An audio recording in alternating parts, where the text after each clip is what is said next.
January 2nd, 2002, Wednesday. First snow of the season this morning. Outside is sunny day. It is a sunny day with some pure white snow on the ground. Inside me, it is dark and cloudy. Erilyn. She won't call me to talk. I'm almost positive. I still have no clue what went wrong. Is she upset at herself for what happened? Is she embarrassed for saying and feeling some of the things she did?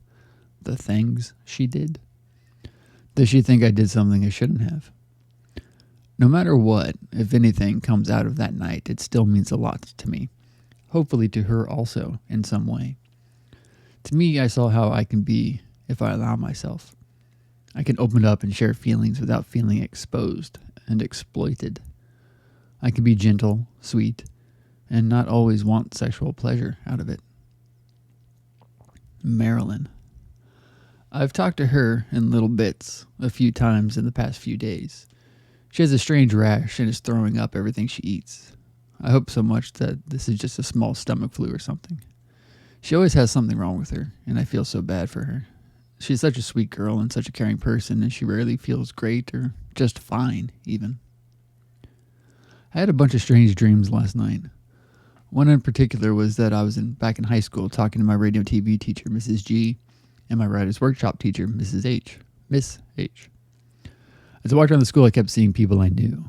The weird thing was that I'd graduated already and was just visiting, yet other people that graduated with me before and after me were still going to school there.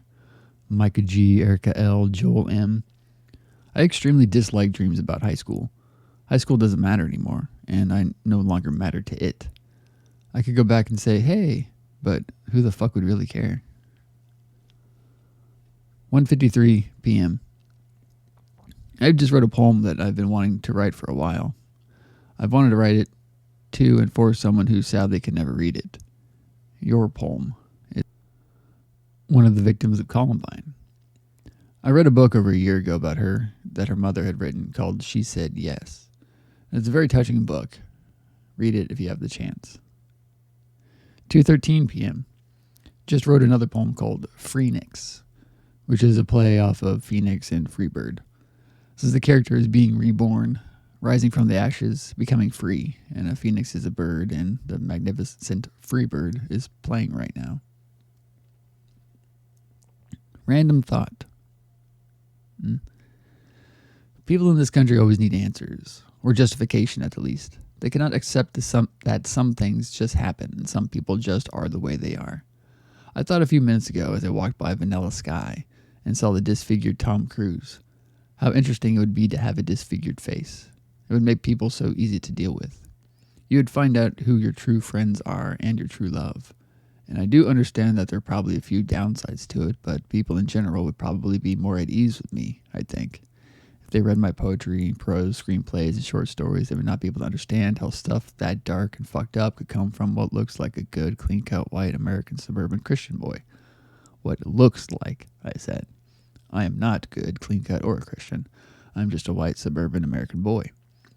Most people probably would think, or say that I was raped as a child, and my parents beat me, and I lived in a traumatic childhood in order for them to understand. They would much prefer that, believe me. Then they could sleep at night, thinking that they have all the answers to the universe's questions. If they read Halsey 51st, they'd be like, who could come up with something so dark and disgusting? Then they see a picture of me, a little disfigured me, and they'd say, oh, he's disfigured. He must live every day in discomfort and must have mental problems. That's okay. Then they'd eat some Nutrient bars, toss down some purified water, take their kids to soccer, ballet, drink Starbucks' $5 cappuccino, read Deed Coots, listen to Creed and Destiny's Child, watch Ally McBeal and ER, go see Kate and Leopold and read their children Harry Potter, and tell them how beautiful the world is, lovelessly fuck their spouse out of routine, not passion or love or want, and go to sleep knowing all of the answers. And thinking that I, the disfigured, quoting Chuck Palahniuk, invisible monster, knows nothing about hope, dreams, love, or life, only pain, death, and discomfort, because that is what I write about and see in the world that I supposedly don't know about. They are the ones with their eyes open to the world, or so they'd like to think. Eyes wide shut makes sense to me now as a title or saying, that is. They, the insiders, have their eyes wide shut. My eyes are wide fucking open. But more importantly, so is my mind and heart. I do not have the answers that they believe they have, but do not also. yet I am actually in search of truth. They are in search of comfort through mediocrity. Am I being cynical again? 5 p.m.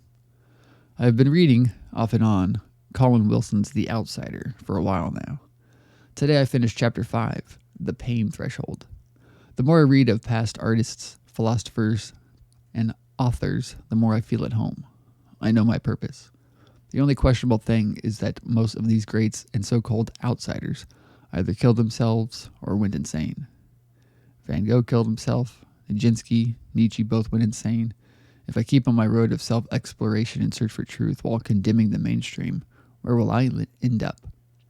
Where will I end up? Killing myself? Insane? Would giving in to the bourgeois mentality be safer? Fuck no. I'm a goddamn outsider. Quote, the only true injustice one person could do to another would be to put their pain on another's shoulders. End quote. Just a random thought quote for today from yours truly. Wilson's Outsiders. Kafka, Camus, Eliot, Hemingway, Hess, Lawrence, Van Gogh, Nijinsky, Shaw, Blake, Nietzsche, Dostoevsky, and of course Wilson himself. Coker's Outsiders. Selby Jr., Polnick, Rollins, Anderson, Chion, Bonnet, Fletcher, Barry, Romaine, and of course, Coker himself. Not to try and compare my intellect with that of Wilson or any of the chaps he studied, but I'm going to do it anyway.